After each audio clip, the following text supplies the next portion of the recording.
Good afternoon, everyone.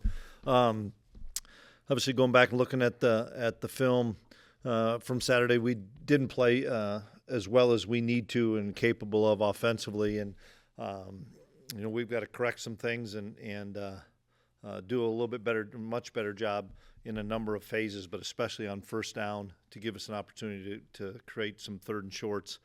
I thought defense played really well, especially once we got into the plus territory. And, I know that we willed our way to that victory, not playing our best football, which told me an awful lot about the character of our guys.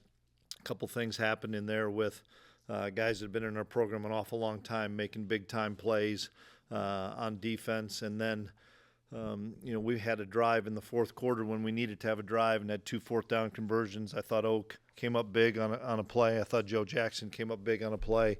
And so all that being said, not playing to our capabilities and best football, we found a way to win, and that's what we had to do.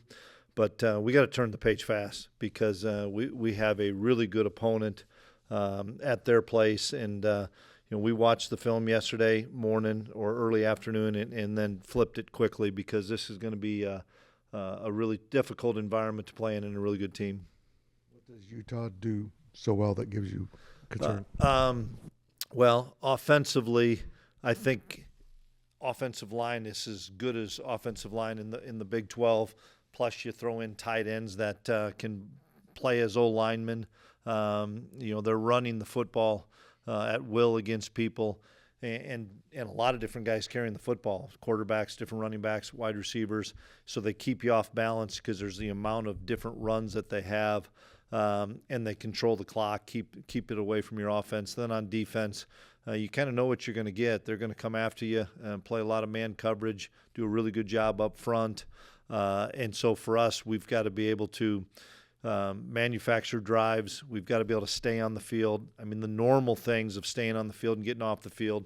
But we've got to be really good in the red zone, and we've got to be really good on the road of taking care of the football. What's your receiver room look like right now? Well, we think we're going to get Jerron Bradley back this week, which will help us a bunch. So if we can get Jerron back, he should practice either today or tomorrow. Still have Tibbs, still have Sterling, still have Adonis. We can getting Jerron back will help us kind of stay the course there. But obviously we lose a really explosive player with Jace done for the year. We'll lose him as an explosive player. So it's going to be probably not as many explosive plays without Jace, but hopefully still a really efficient wide receiver group. This environment's kind of been famous for a while. Does it remind you of, coming from the Pac-12, of more like a Big 12 environment? Of where we're going? Yes. I've never been there.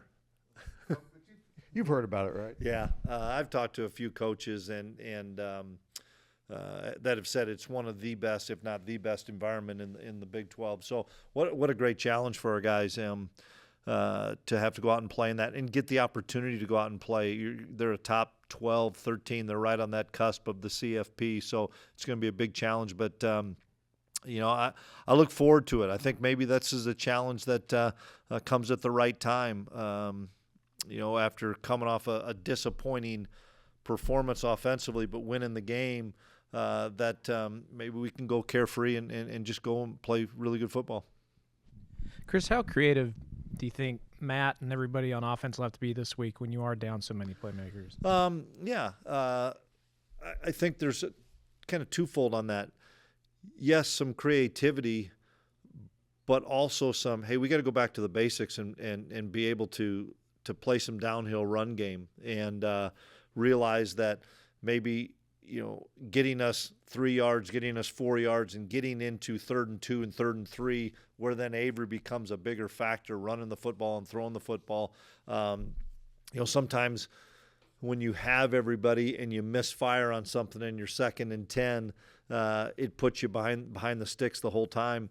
We've got to do some really good things to be into 2nd and 5. And so I know that we're going through some stuff and we're talking up there. I've been a part of a few of the conversations about how we can be creative. But in the same respect, you're going to have to be able to block these guys, and it's going to be a challenge. So we've got to play our best at tight end and O-line and even some of the wide receivers on the perimeter with their blocking too.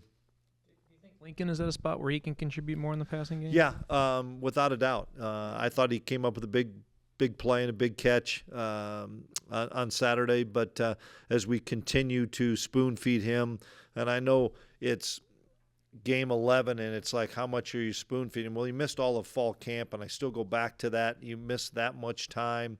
He played 8-man football. You're still learning the 11-man game, and with our offense, we've got to be simple yet creative, because you want to make sure that we don't overload him as well. But no, he's been a factor. He's got to continue to be a factor for us. Yeah, I think Lincoln's going to be in here today. And Coach, I'm just curious. He did come in there injured, and he is where he is right now. Could you maybe highlight some of the ups and downs and some of the perseverance that he's been able to show throughout the season? Yeah, well, you come in as highly touted as he, and the expectations, those are hard for a young person to have to handle coming in here, and the fact that he did what he wanted to do and did what he needed to do in track, so he didn't get here until June, and tried to get him up to speed, but our summer was short, our fall camp was shorter, then he got banged up and missed most of that fall camp. I just appreciate him staying the course. He was down on scout team for the first few weeks of the season as he came back, because that was what we needed him to be, and he wasn't ready to play with the older guys. And rather than complaining about it, he just stayed the course and continued to meet with coaches and get more comfortable with what we're doing. And we also had to figure out what he was as a player. That's the thing that you don't know, and we didn't get a great chance because of the injuries in fall camp to find out what he is. He's a really physical player, and it's been fun to watch not only that physicality, but him getting confidence in playing physical. He did some really good things on Saturday, blocking on the perimeter that his player wasn't getting to the ball, and that's been fun to see as we continue to transition him ultimately into being a full-time tight end. Right now he's going to be on the perimeter for us a little bit more, because that's a skill set that he has. But the sky's the limit for him still. I mean, I'm so impressed with a true freshman coming into Power 4 football from small school and having the impact that he's had. And we still have time this season to have more of an impact. Looking back, I'm just going to ask, Oklahoma State, this is the third time in 27 years K-State's beaten Oklahoma State and Stillwater. Special win. Was it special for you? Did you feel a specialness to it? Yeah, a couple things on that. That's a really good point. Good question, D. Scott. It was special for me and a number of our staff members, because I remember 2019 we went to Mississippi State, and not many people thought we were going to compete with Mississippi State because they had drilled us the year before, and we went and beat those guys in a really good football game. Lo and behold, we get to open up the conference in Stillwater, and we're 3-0, thinking we're pretty good, and they got after us. The score may not have indicated it, but they got after us. And then in 21, kind of coming back off that COVID year, I thought we had a good football team, and went there and they got after us again. Score didn't indicate it, but they did. And then we beat them handily in 22. 23, we go back down there, and same thing. It's just a tough place for us to play. And then 24, we get them here. I think the biggest thing for me going to Stillwater was not seeing Mike. That was the biggest thing for me, is looking on the sideline and looking around and going up and having a conversation with Gundy and not seeing him. I mean, that was surreal. I'll be honest with you. That was surreal. And I've only been here for 7 years. Some of you guys have been here a long time, and you see him every year, and he's not there. And so I still think that environment, that impact for our players. You look at stuff and TP and Swanee and Liney and guys that have been here for a long time. That win meant the world to those kids as it did myself. Chris, you guys haven't been a big underdog in a few years, but your first couple of years here, you pulled off some upsets when the point spread was tilted the other way. Talk to me about coaching as an underdog and getting the players to feed into that mentality. Yeah, I assume we are, but I don't really know spreads and stuff like that. I know we're going into a top 15 environment, top 10 environment in college football and top 10 team. So what an opportunity for our guys to have a chance at a big time marquee win, so to speak, for this 2025 team. And we've had some good wins, but sometimes it's easier to play that way. You go to KU, and this is the year we're supposed to lose to them, and it's 16 straight, and that's a lot of pressure. I thought there was as much pressure or more pressure going to Oklahoma State, and I think our kids played a little bit of that way of we can't lose rather than, man, let's go out and try to win. Let's go out and play really good football and try to win. And so I think that's the messaging. We haven't seen the guys yet. They were in good spirits in the weight room that the messaging is going to be let's cut it loose. Let's go have fun in a really good environment. And, it's the last road trip for this crew for the regular season. When you look back at the Oklahoma State game, was it just offensively getting beat up front? Just what were your reviews? Yeah, a little bit of everything.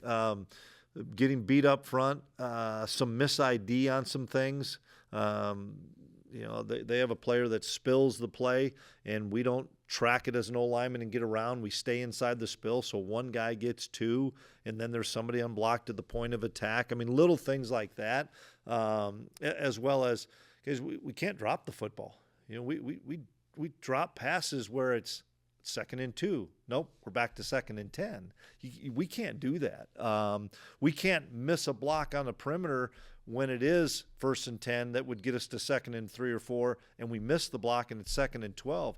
It's little things that you can't do on the road, and you can't do when you're a team like us that somewhat has to methodically move the football. And Jace made some explosive plays, but at halftime we knew he wasn't coming back. And so I was impressed with the drive we made, 10 plays, 70 yards that goes into the fourth quarter.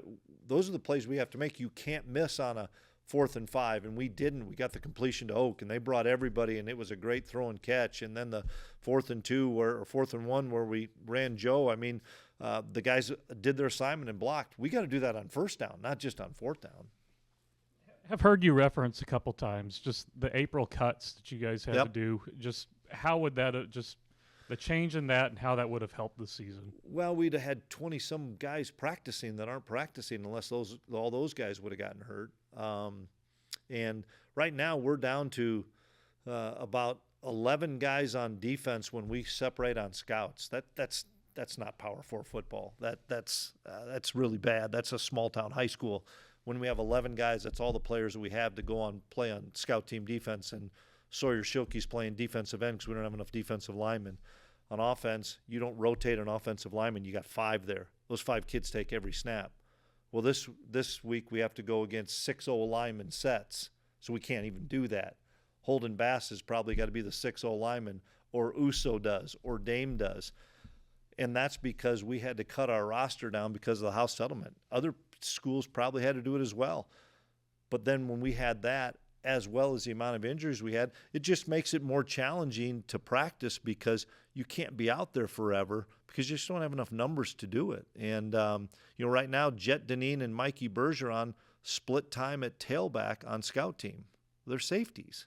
And they're special teams guys that need to work on block destruction and tackling. We can't even send those guys down there to be scout team defensive players because they got to play running back. Those are things that frustrate me in this profession because that's not what the house settlement in my mind was about. I understand the money factor of it, but we took away opportunities from kids that wanted to get an ag degree and run out of the tunnel. And that was a bad, bad deal, and we're not going to end up resetting that thing, but it's something that we as coaches have to fight for so that we can get 15 more guys on everybody's roster because it's a challenge right now when you're dealing with 105 6er specialists, and then you lose a bunch of guys to injury or guys leave the program, and you're down to into the 60s practicing every day, and that's hard to do in a Power 4 program. Last year when Utah struggled, it was mainly quarterback play. Mm-hmm. Now they have 2 guys that are quite unique in their skills. Can you describe what they both bring to the table? You know, I've seen both kids throw live in high school.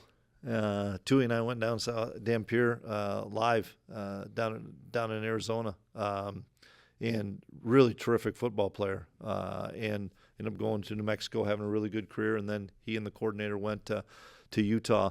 He's got the experience factor for sure. And I think he has made them instantly a lot better because of experience and knowing that offense and being able to run the football. He runs the football. He throws it really well. And then the freshman, we went and saw throw, Wellesley and I did at Muskogee, and that kid's a really special talent and threw the ball well, could run it well, and they're using both guys. And I don't know if they're using both guys because of Dampier's health or the young kid, just his ability to run the football. But they're putting running backs back there. They're putting wide receivers back there. They're putting everybody at that spot in the quarterback game because of their ability to rush the football. They're really good up front, and so they make it challenging on the amount of formations that they give you and the amount of kids that they probably lead the country and different kids that have touched the football. They got a bunch of them, and they're all pretty talented. It's interesting, and that leads me to the next question, and that is, have you seen another team at any level play so many kids, maybe a couple of 2 or 3 snaps on offense, but they're starters on defense? Yeah, exactly right. You do see that in crossover film of, boy, that kid's really talented. Oh, he's the one that defended that pass too, and they made a big catch on it. Yeah, they do really well, and they put their kids in the best position.